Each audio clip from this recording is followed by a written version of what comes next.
days removed from the race, big win. We're 8 days to the testament. Okay, so Eyes forward. eyes forward. Yeah, but I'm kind of nervous doing this video because the last time we did a video before the race didn't go so well. So gotta fix that. Okay, so should we just can the video? No, I've got to learn how to race well after a video. Did you celebrate at all after the race? Before moving ahead, looking forward? I got ice cream on Sunday night. Okay, Sweet cow. nice. Nice. Where else do you get it in Boulder? There actually is another ice cream place in Boulder in the 29th Street Mall. It's very expensive though, but Sweet Cow is too. So. Okay. What are we doing today? We are doing a 30 to 50 minute easy run. So that's the range. We'll see. I'm guessing it'll be 50 minutes. So we'll do a reservoir loop, but there's a cutoff to make it easily 40, and then there's an easy 50. So it's very exciting. So yesterday, But I can hear you panting at times. Oh, I was recording some of it, and I can hear myself. And I was actually doing a voiceover, and I can hear myself breathing. And so I decided not to post it. It's really bad. We did a skill session, and it was actually on some AstroTurf on the bike. Believe it or not, so we were doing some balance work and some sprint work and some. Well, now we went onto the road for the sprint work, and Yeah. I dropped you. You have to get that in, don't you? You just had to get that in. That's going to change, I promise. So we did this, and I'm like, okay, nice and easy. She's like, how easy do you want it? Right now I'm doing 200 watts. That's way too easy. I'm like, no, chill out. Like, no, 140 watts, you said. And I'm like, no, easier than that. Then you kept telling me, go up a gear, harder, harder, harder. You've never told me that in your life. But it was just like, move up the gears. Because I was like all in the granny gear, like smallest. Because you're trying to sprint at 120 RPM. So it's not going to work. You ready? Not at the same time then. Oh my god. Air squats. Oh, wow. That dog is ready to get off the leash. I think he's ready to go to battle. Maybe that's my spirit animal. Like, if you started riding, do you think you could leash me? Your spirit animal is not that dog, Taylor. Oh my god. Your spirit animal's like a grumpy bear. Oh, No you one sent me that sees it on- video. Did you see the video where I'm like, and who runs? Oh. Was that to Dad? I don't know. That's where he was standing for the interview. Oh yeah, can we clear that up real quick? Because everyone thinks you were yelling at your dad, but who were you yelling at? well, I was not yelling at my dad, but someone told me that I needed to increase the pace. So I'm like, I'm doing the best I can. That's. Okay, now you need to let me explain the situation. So We don't want to throw the person into the bus. we're not going to say his name. So whilst Taylor was racing, there was 4 people on the ground giving splits, and I was tracking like pace and splits to Ashley and everybody else, and just tracking.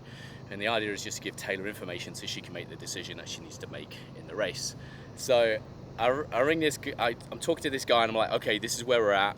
Taylor probably needs to pick it up a little bit because I calculated if they both stayed at the same pace, it was early in the race, the finish would be like 4 to 6 seconds difference, which is dangerous. So she just needed to turn it up a little bit. I explained this to our good friend, who's an amazing guy, great support element.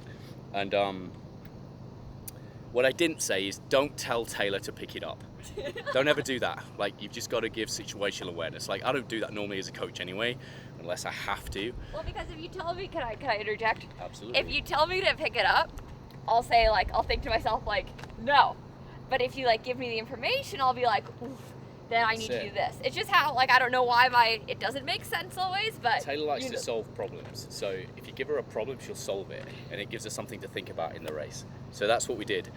However, this great guy gave the wrong information, and I knew I was going to get it in the neck. So the first thing Taylor said when she saw me was like, what did you say exactly? It was like, so I was told to pick up the pace or something like that, and that obviously wasn't me. And anyway, the information got passed, and literally, I don't know, a minute later he rings me back. He goes, Taylor's just told me off. I'm like, why? What did you say? He's like, I said He said Ian said pick up the pace, and I'm like, I never said that. So, oh my god, so I was in trouble. It's a frequent occurrence. All right, well, I'm glad we got that cleared up so everybody knows. It wasn't your dad. No, I told my dad that, and he's like, oh, I knew not to do that, but yes, he was. Yes. Bob was on the ball.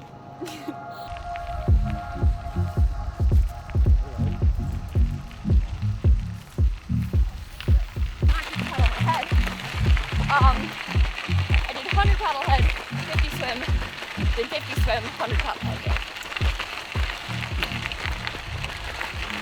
And with the 25s, I did minutes 50s. But, so I did it 12 and a half fast, 12 and a half easy, 12 and a half fast, 12 and a half easy. Getting ready for Boulder 70.3 next year. Always. You're prepping for Boulder 70.3 now? I don't even know what date it is. It might conflict, but we'll be ready. Oh, I have a lot of things I need to watch. Yeah, like McGregor forever. Uh-huh. Dr. Minna wants me to watch Austin Powers. Matt wants me to watch Quarterback on Netflix. Yeah. And the Mark Cavendish one. Yeah. I get a lot of homework because I think people think that's healthier for me. Right? Keep me busy, stimulated. Well, I think sometimes you need to be distracted, not stimulated. Oh yeah, exactly. Like taken away from all of this. Like it's good to have that, but you can't live and breathe this 24/7. Hey, wouldn't be surprised. I'd come with a list. I brought binders last night at Staples. I'm running out of binders. Got to print out everything for my next 2 trips. I'm behind on that recon. You don't just put it on an iPad. Like I don't have an iPad, and I'm old-fashioned. They're gonna think I don't have my shit together. No, you had your shit together because you're telling people like your shit is so together that you're like, okay, when you're watching my paces, just be aware that I'm gonna go to a bathroom stop, so nothing's wrong, and then cracked on. So I'm looking at the paces, and I actually didn't see a big jump in all honesty, because the toilet stop was so quick. Quicker than the transitions, I might add. We've got to work on that. It's a different sport. Pulling up the suit. Oh. You want to wear my suit for a few days? I don't think I'd fit in your suit, Taylor. No, I need it stretched out. Fit. I'm not sure that's appropriate. I'll be honest, I never thought you'd ever have a YouTube channel. So the fact that you even have a YouTube channel is like next level. Ooh. Biggest surprise of the year. It surprised me. I think there's some more surprises coming. Good.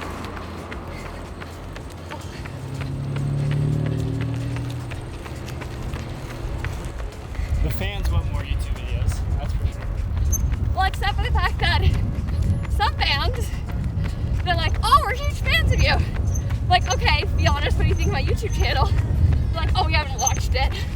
So, you were there for that. Oh, that got a lot. Don't include it. I had chafing all on my stomach. From the race? Yeah. But actually, isn't it true that like how well your skin is healing can give you a good idea of how well your body's doing? Yeah. So it's to test recovery, like the scabs are closing, so my body's healing internally. It's not a usual normal performance measure, I might add, but it does say a lot, actually. Well, when I had my scar, did I tell you my idea? I wanted to cut the other leg, because I couldn't look at it to see if it was healing. So I'm like, okay, I'll cut the other side, see if it's healing, so I have an idea of how much the incision closed me. No, you didn't tell me that one.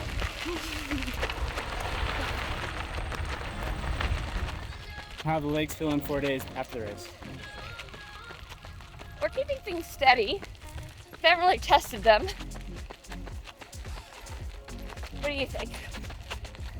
I think they're looking all right. We're just doing some control on some of the hills, so we're not pushing too much. Still got to recover a little bit.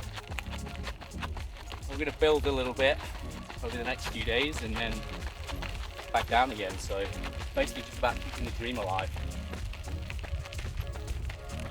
Sharpening a little bit. That's about it.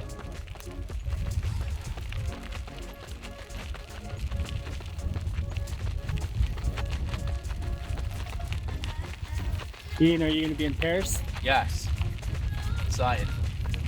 And Finland. And then I'll be in Finland as well, yeah. A little Euro trip, huh? Yeah. I wasn't in Milwaukee, I wasn't there. But I think that worked out quite well because I managed to control things from afar, watching with splits, etc. It kind of made things so easy to coordinate. Missed out on all the excitement though. Well, next time you'll be on the interview, not my dad. I think your dad did a great job. I actually messaged him, I was like, good job, Bob. You didn't get in trouble, I don't think. Am I gonna get a reputation that I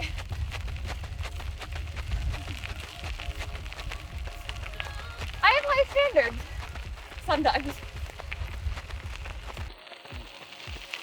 Yeah, so we're 4 days post-race. I'd say overview of the race was that the swim, I would say was okay, not great.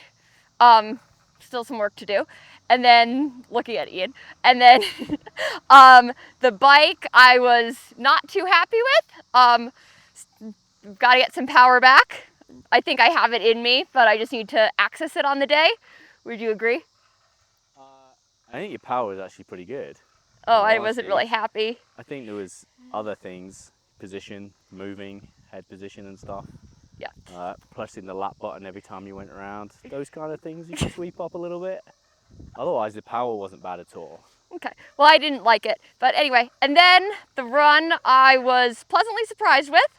Apparently, my dad said that I'd run a 67, and that's what I did. I did not know that that's what I had told him, so he was a good guess. And that's, I think, the day. Anything else to add? Questions of the, I already talked about this. There's nothing much more, right? Well, let's go back. Did you celebrate it all post-win? I got ice cream when I got home, so that's celebrating. And on to the next. What's next for you? So we're 4 days post US Open, 8 days to the Paris test event. And so I'm here for a few days and then I head out on Saturday. Hopefully we'll get to Paris on Sunday, pending flights and travel and everything. And then the race is next Thursday at 8 a.m. local time, which will be 12 p.m. Mountain Time, 2 a.m. Eastern Standard Time. Okay, and then 70.3 Worlds is after that, yeah? 9 days later. So I'll stay in Paris through the 21st. There is a relay on August 20th. The U.S. will decide its team after the individual races, and so just everyone's staying through just in case. And then it also means that I don't have to travel back, but I won't go to Finland too early. I'll try to travel to Finland on Monday, the 21st of August, and then the race is the 26th. So classically, usually a lot of athletes have a race, right? And you have 3 races back to back to back. Is there a certain race here that's your A race of all 3? Well, I think the focus is the test event, and 70.3 Worlds is also important to me. But I think every race is important, and just kind of how it fits in with the schedule and what your goal is. Is there anything from the PTO US Open that you want to improve on going into the next 2 races? Yeah, so I want to improve on my swim start, my swim. First transition, especially for long course races, I need to work on my suit, keeping it up or whatever. If it's a wetsuit swim in Finland, that'll probably be nice. My bike, my run, everything. Is there anything I'm missing? Probably warm-ups, cool-downs, nutrition. There's always things to work on. I think Taylor's very critical, so trying to find that happy medium between, like, because if you ask Taylor how she runs, she'll tell you she's a horrible runner, she's a horrible swimmer, but she's not. She's very good in all disciplines, but there's always areas to finely tune and sharpen for sure. And the PTO actually brought out a few of those. So we're going to work on all of them. We're already working on them now, so that's good. But now we're switching gears a little bit, and we're focusing like pretty much for short course work. So it's a quick turnaround, but it's going well so far. So I won't see my TT bike again until Finland. So I didn't even take it home after Milwaukee. Mark is flying with it because the flights in Europe can be tough to get it with, or like get on the plane if you don't pre-book it. So he's going to travel from the United States with it. So I will just be on my road bike until then. So I won't see it for another 12 days. All right, what should we say to all the fans that have not subscribed yet to your channel? Well, oh no.